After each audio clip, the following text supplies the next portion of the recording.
Hello viewers. Welcome to Seek Wisdom.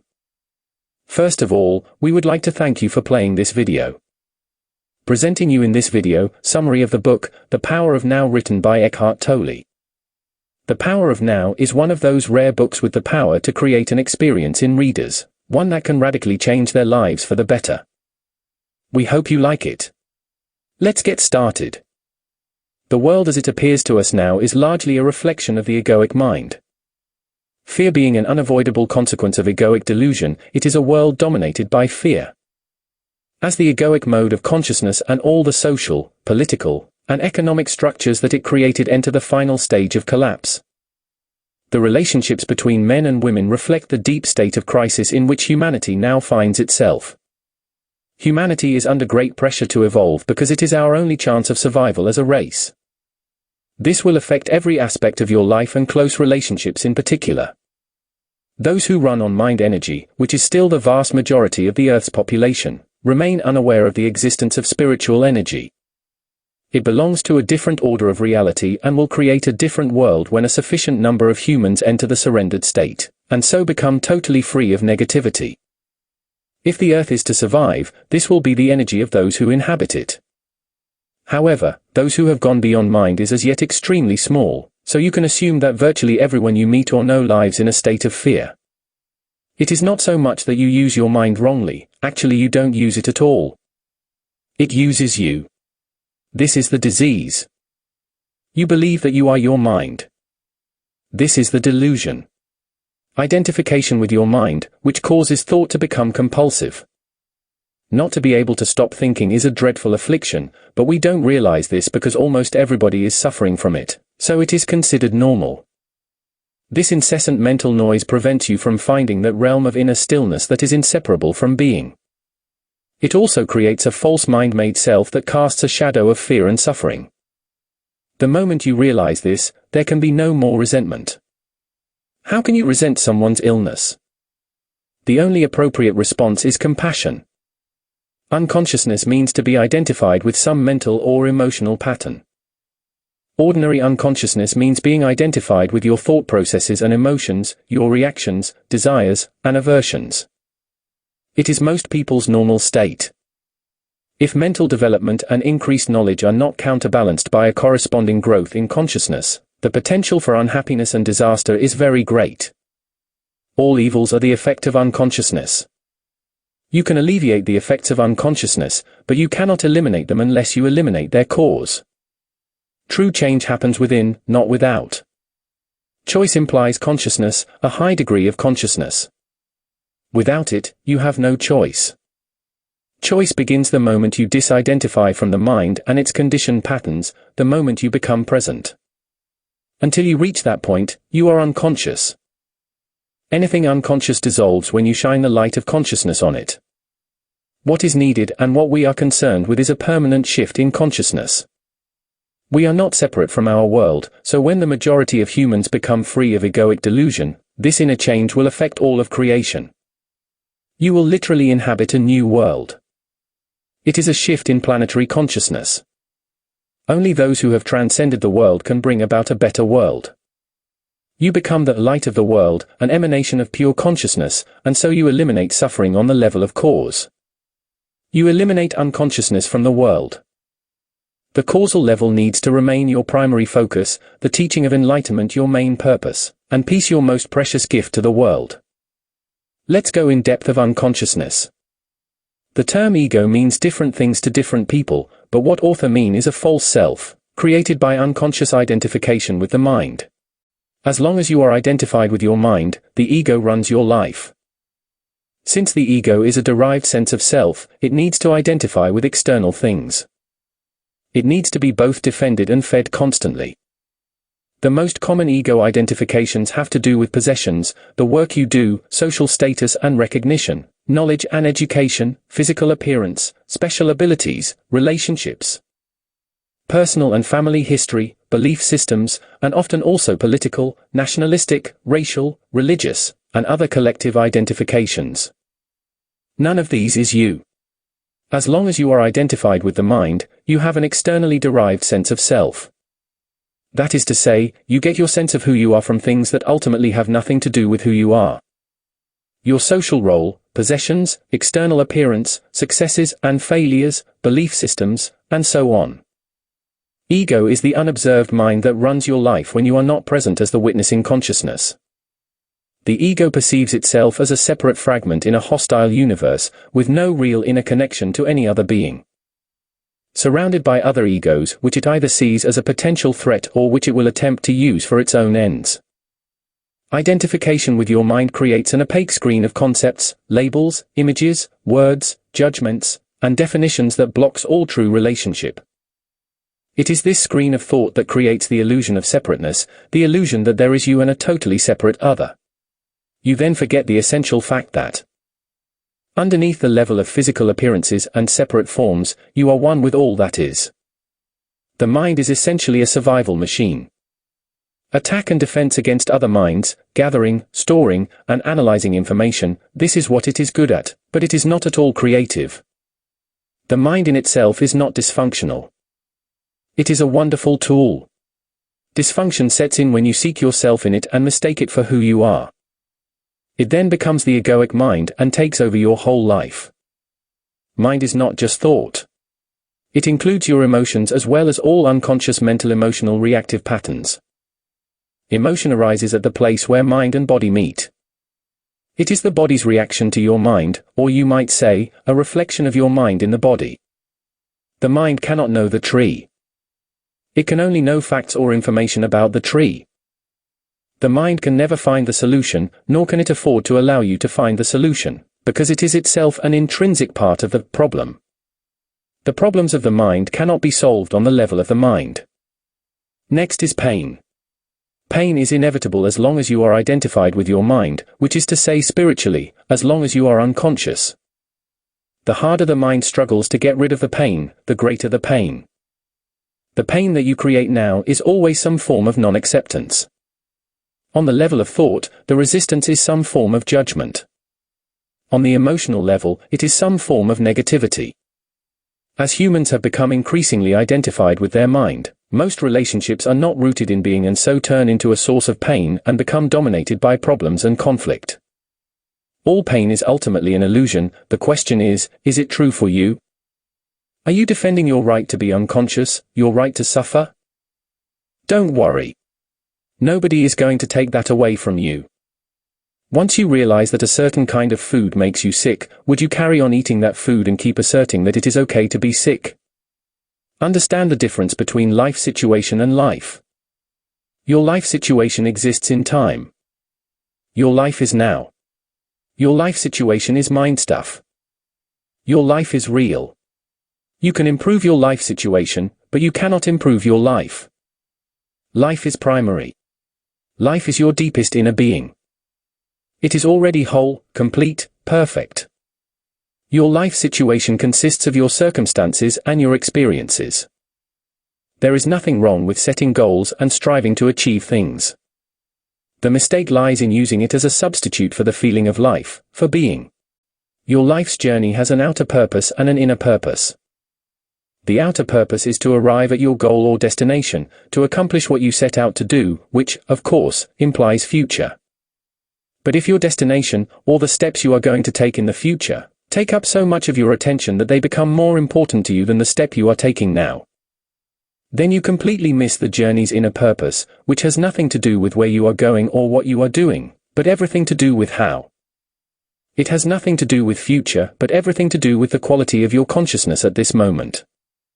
The outer purpose belongs to the horizontal dimension of space and time. The inner purpose concerns a deepening of your being in the vertical dimension of the timeless now. Your outer journey may contain 1,000,000 steps, your inner journey only has one, the step you are taking right now. As you become more deeply aware of this one step, you realize that it already contains within itself all the other steps as well as the destination. The sooner you realize that your outer purpose cannot give you lasting fulfillment, the better.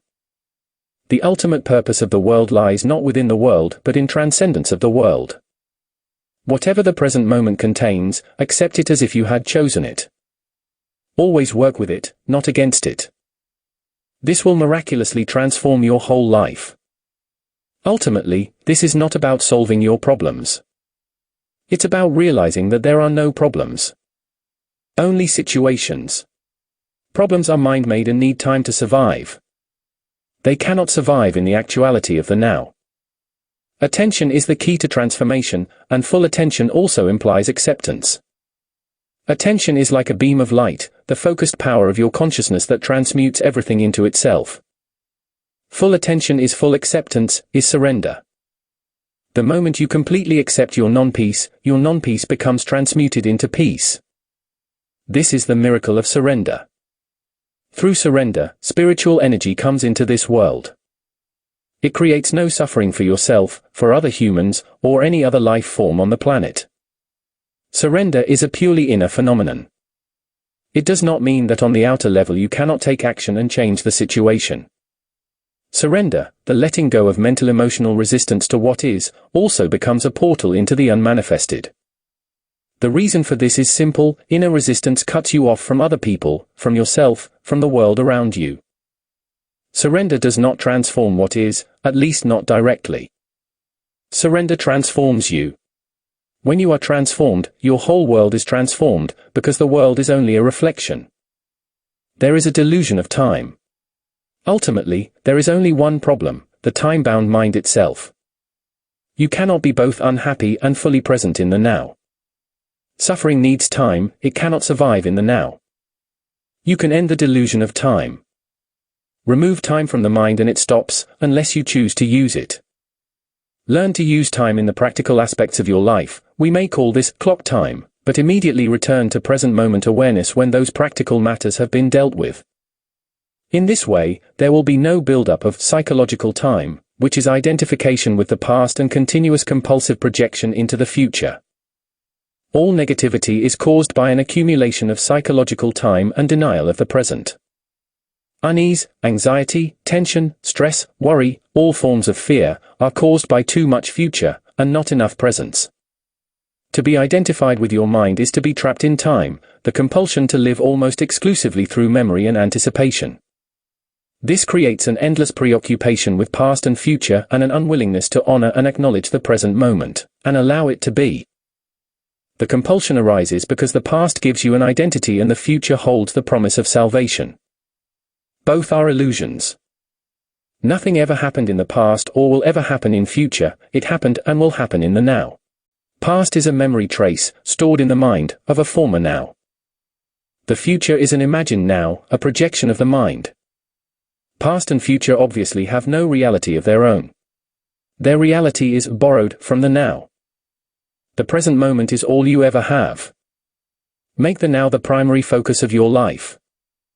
Have your dwelling place in the now and pay brief visits to past and future when required to deal with the practical aspects of your life situation. The quality of your consciousness at this moment is what shapes the future, which, of course, can only be experienced as the now. Since ancient times, spiritual masters of all traditions have pointed to the now as the key to the spiritual dimension. Instead of watching the thinker, you can also create a gap in the mind stream simply by directing the focus of your attention into the now. Just become intensely conscious of the present moment. In this way, you draw consciousness away from mind activity and create a gap of no mind in which you are highly alert and aware but not thinking. This is the essence of meditation. Gratitude for the present moment and the fullness of life now is true prosperity. The pain body doesn't want you to observe it directly and see it for what it is. The moment you observe it, feel its energy field within you, and take your attention into it, the identification is broken. A higher dimension of consciousness has come in. Author call it presence. You are now the witness or the watcher of the pain body. This means that it cannot use you anymore by pretending to be you, and it can no longer replenish itself through you. You have found your own innermost strength. You have accessed the power of now. When you become conscious of being, what is really happening is that being becomes conscious of itself. When being becomes conscious of itself, that's presence. Since being, consciousness, and life are synonymous, we could say that presence means life attaining self-consciousness. When you are intensely present, you don't need to be concerned about the cessation of thinking, of course, because the mind then stops automatically. The mind is using you. You are unconsciously identified with it, so you don't even know that you are its slave. The beginning of freedom is the realization that you are not the possessing entity, the thinker. Knowing this enables you to observe the entity. The moment you start watching the thinker, a higher level of consciousness becomes activated. You'll soon realize, there is the voice, and here I am listening to it, watching it. This I am realization, this sense of your own presence, is not a thought. It arises from beyond the mind. So when you listen to a thought, you are aware not only of the thought, but also of yourself as the witness of the thought. The thought then loses its power over you and quickly subsides, because you are no longer energizing the mind through identification with it. This is the beginning of the end of involuntary and compulsive thinking. You are not usually conscious of all your thought patterns, and it is often only through watching your emotions that you can bring them into awareness. If you have difficulty feeling your emotions, start by focusing attention on the inner energy field of your body. Feel the body from within. This will also put you in touch with your emotions. When a thought subsides, you experience a discontinuity in the mental stream, a gap of no mind. At first, the gaps will be short, a few seconds perhaps, but gradually they will become longer. When these gaps occur, you feel a certain stillness and peace inside you.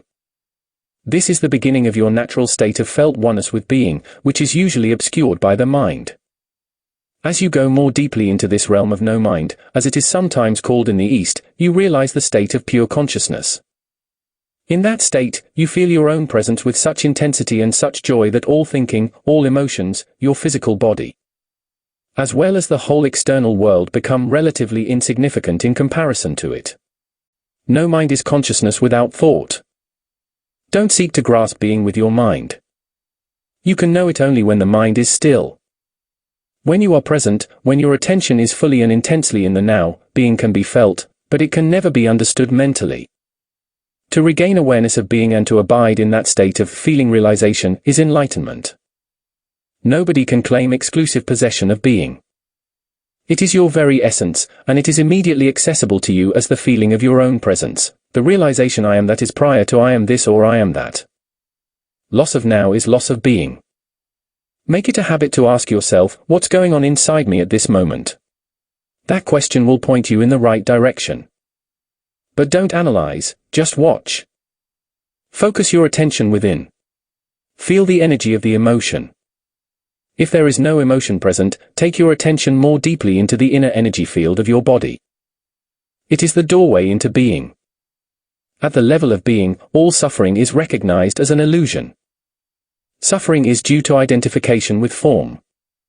In the stillness of your presence, you can feel your own formless and timeless reality as the unmanifested life that animates your physical form. You can then feel the same life deep within every other human and every other creature.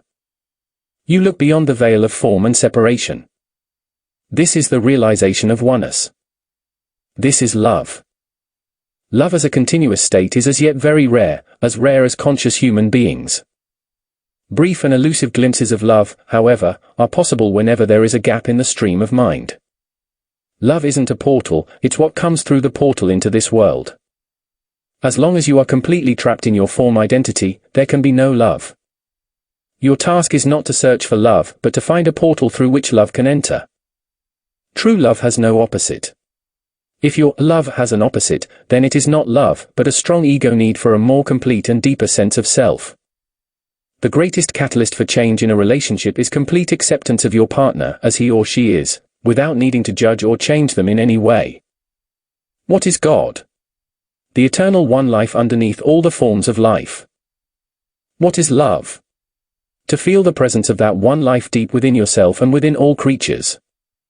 Therefore, all love is the love of God. Most people are in love with their particular life drama.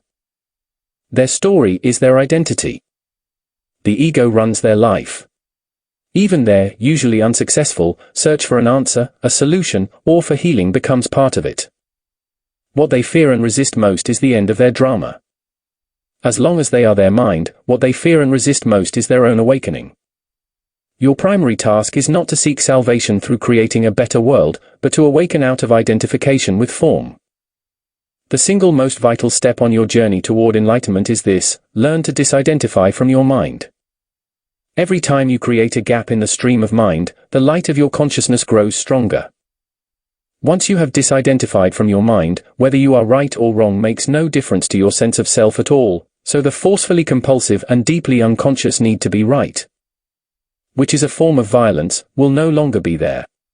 Your sense of self is then derived from a deeper and truer place within yourself, not from the mind. Next comes enlightenment. Buddha's simple definition of enlightenment is the end of suffering. If there isn't an emanation of love and joy, complete presence and openness toward all beings, then it is not enlightenment. Enlightenment is a state of wholeness, of being at one and therefore at peace.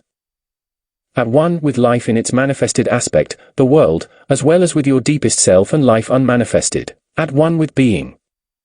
Enlightenment is not only the end of suffering and of continuous conflict within and without, but also the end of the dreadful enslavement to incessant thinking.